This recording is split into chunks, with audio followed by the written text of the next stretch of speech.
네, 2026년부터는 국민연금 열심히 넣은 사람이 오히려 손해보는 구조가 될 수도 있다는 사실 알고 계셨나요? 우리 연금 세대이신 분들, 오늘 이 영상은 그냥 넘기시면 안 됩니다.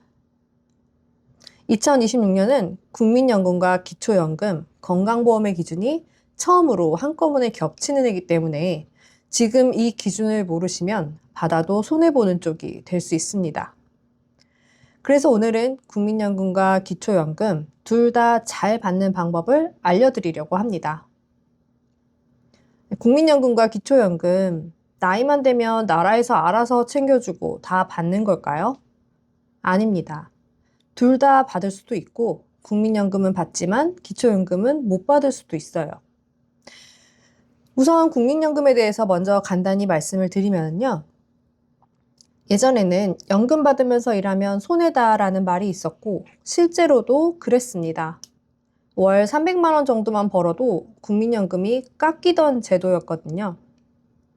근데 이게 너무 말이 안 되니까 정부가 결국 손을 봤습니다.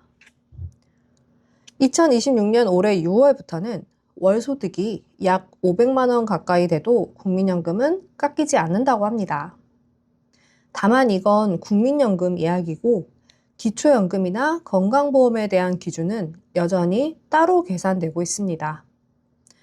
국민연금은 내가 일해서 월급을 받아도 깎지 않는 쪽으로 바뀌고 있지만 여전히 기초연금과 건강보험은 계산을 안 하면 손해보는 구조라는 겁니다. 자, 이제부터 가장 손해볼 수 있는 지점에 대해서 말씀드릴게요. 올해 26년도에 물가 상승률을 반영해서 국민연금 수령액이 올랐습니다. 바로 2.1%의 금액이 인상되었는데요. 겨우 2.1%라고 생각될 수도 있지만 이 인상된 금액이 기초연금과 건강보험 기준에 그대로 반영됩니다. 그렇다 보니 국민연금이 일정 금액을 넘어가면 이 연금 인상분 때문에 기초연금이 감액되거나 수급 자격이 탈락될 수도 있는 거죠. 또 건강보험 피부양자 자격에서도 탈락이 될 수 있습니다. 설상가상으로 이 두 가지가 겹치는 경우에는 국민연금 조금 더 받았을 뿐인데 실제로는 내 손에 쥐는 돈이 오히려 마이너스인 경우도 생길 수 있다는 겁니다. 여기까지 내용이 좀 복잡하셨다면 이거 하나만 기억하시면 됩니다. 국민연금이 오르면 다른 제도도 같이 움직인다는 점입니다. 현재 우리나라 65세 이후 우리 부모님 세대의 약 70%는 이미 기초연금을 받고 있고 이 중 상당수는 국민연금도 같이 받고 있습니다. 특정한 일부 사람들의 얘기가 아니라 나도 해당된다는 겁니다. 그럼 둘 다 온전하게 받으려면 어떻게 해야 할까? 감액과 탈락 방지는 어떻게 할까? 궁금하실 텐데요. 지금부터 나오는 내용이 오늘 영상에서 가장 많이 손해가 갈리는 부분입니다. 일단은 여기서 우리가 가장 먼저 체크하고 넘어가야 할 부분이 있는데요.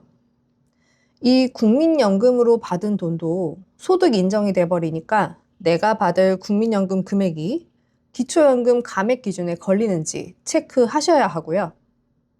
부부 감액에 해당되는지도 체크해 보셔야 합니다. 이 부부 감액이라는 건 부부가 모두 수급권자일 경우 각각 20%씩 감액을 하고 주겠다는 건데 이 부부 감액 기준은 말이 많아서 27년도 안에 폐지될 거라고는 합니다. 하지만 아직은 기준이 살아있으니 체크해 보셔야 합니다. 자, 그리고 여기서 알아야 될 가장 중요한 소득 인정액에 대해서 말씀드려 볼게요. 나라에서 돈을 주려고 해요. 근데 아무나 다 주진 않을 거래요. 주기 전에 이 사람이 돈을 얼마를 벌고 있고 얼마를 갖고 있는지 보고 주겠다는 건데요. 여기서 말하는 지금 내가 벌고 있는 돈은 월급이나 알바비, 이자나 연금 등이 되겠고요. 내가 이미 갖고 있는 돈은 통장에 들어있는 예금, 적금, 집이나 땅, 자동차 등이 되겠습니다. 그래서 나라에서는 내가 갖고 있는 이걸 다 합쳐서 기초연금을 줄지 말지를 결정한다는 거죠. 근데 이게 씁쓸한 말일 수도 있겠지만 한마디로 기초연금은 진짜 가난한 사람한테 주는 돈이 아니라 가난해 보이는 사람에게 주는 돈입니다. 그래서 이 소득 인정액을 낮추기 위해서 가장 먼저 하실 일은 통장에 몰아둔 돈이 있다면 분산해서 구조 정리를 하셔야 한다는 겁니다. 돈을 숨겨라, 빼돌려라가 아니고요. 돈이 많아 보이게 한 통장에 몰아두지 말고 몰아서 넣어둔 돈이 있다면 생활비로 쓸 돈은 놔두고 당장 안 쓰는 큰 돈은 이자 소득이 많이 잡히지 않게 연금용 통장이라든지 비상금 통장으로 나눠서 정리를 하시라는 겁니다. 자, 그리고 여기서 또 많이들 착각하시는 게 있습니다. 내 명의의 집은 없으니까 재산이 크게 잡히진 않는 거 아니냐 하시는데 내 집이 없다고 해서 안심하시면 안 됩니다. 자녀 명의의 집에 살고 계셔도 그 집이 억 단위의 고가 주택이라면 매월 임차료에 해당하는 금액이 소득으로 잡힐 수 있고요. 또 차량가액이 4천만 원이 넘는 차량이나 골프 회원권, 리조트 회원권도 재산으로 계산됩니다. 그러니까 상황에 맞춰서 정리하실 수 있는 건 정리하시는 게 좋겠습니다. 네, 그리고 바로 이어서 드릴 팁은 바로 국민연금은 수령 시기를 선택할 수 있다는 건데요. 말 그대로 국민연금은 수령 시기를 내 맘대로 정할 수 있다는 거죠. 좀 일찍 땡겨서 받자거나 나는 좀 나중에 받을래? 이게 모두 가능하다는 겁니다. 국민연금은 좀 나중에 받겠다 하는 게 최장 5년까지는 연기할 수 있습니다. 그래서 기초연금은 때가 되면 신청해서 받다가 국민연금은 좀 나중에 받으면 1년 연기할 때마다 7.2%가 금액이 늘어나니까 5년 후에는 더 불어난 국민연금을 받는 전략인 거죠. 이거는 복리는 아니고 누적입니다.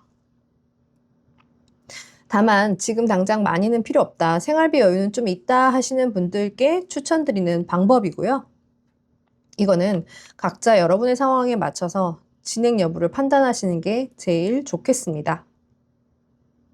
자, 그리고 올해 들어서 61년생부터 69년생들이 알아야 한다고 말들을 많이 하고 있는 부분인데요. 왜 61년생부터 69년생이 꼭 알아야 하는 거냐? 61년생은 올해 만 65세가 돼서 기초연금 첫 신청 대상이 되시는 거고, 또 63년생이신 분들은 원하시면 올해부터 국민연금 수령을 시작하실 수 있습니다. 그리고 특히 69년생은 국민연금 수급권과 기초연금 수급권이 같은 해에 발생합니다. 그래서 61년생부터 69년생은 연금을 처음 받는 세대가 아니라 연금 때문에 처음으로 계산을 해야 하는 세대인 거죠. 자, 여기까지 들으셨다면 이제 구조는 거의 다 이해하신 겁니다. 다시 한번 정리를 해드리면 국민연금은 내가 노후자금으로 나중에 쓰려고 나라에서 운영하는 저금통에 직접 넣어놓은 돈이고요. 기초연금은 나라에서 너 나이가 됐으니까 생활하는데 보태서 써 하고 주는 용돈입니다. 근데 내가 받는 국민연금이 많으면 나라에서 너 돈 많네, 용돈 안 줘도 되겠네가 되는 거니까 이 두 개를 같이 보고 계산해 보셔야 한다는 겁니다. 이 부분이 좀 억울해질 수도 있는 부분인 거죠. 자, 이제 신청 방법에 대해서 말씀드릴게요. 기초연금은 만 65세 생일이 속하는 달에 한 달 전 1일부터 신청 접수가 가능하고요. 가까운 주민센터 또는 국민연금 공단 지사를 직접 방문하시거나 또는 복지로 온라인 앱에서도 신청 가능합니다. 몰라 어려워 하시면 일단 전화로 기본 안내 먼저 받아보실 수도 있는데요. 국민연금 관련해서는 국번 없이 국민연금공단 1355로 전화하시면 되고 기초연금은 보건복지상담센터 129로 문의하시면 됩니다. 그리고 최종 신청은 각자 거주하고 계시는 곳의 주민센터에 가서 하시면 됩니다. 네, 저는 앞으로도 여러분의 노후를 조금이라도 풍요롭게 만들 수 있게 도와드리려고 합니다. 복잡하고 어려운 법이나 제도들에 대해서 초등학생도 이해할 수 있게 아주 쉽게 설명드릴게요. 오늘 제가 국민연금과 기초연금이 26년도에 새롭게 바뀌는 내용에 대해 말씀드렸는데 도움이 많이 되셨을까요? 오늘 내용이 도움이 되셨다면 아직 모르실 수도 있는 분들에게 공유도 해주시고요. 우리 연금이나 노후의 돈 문제는 미리 알고 많이 알면 해결하고 지킬 수 있습니다.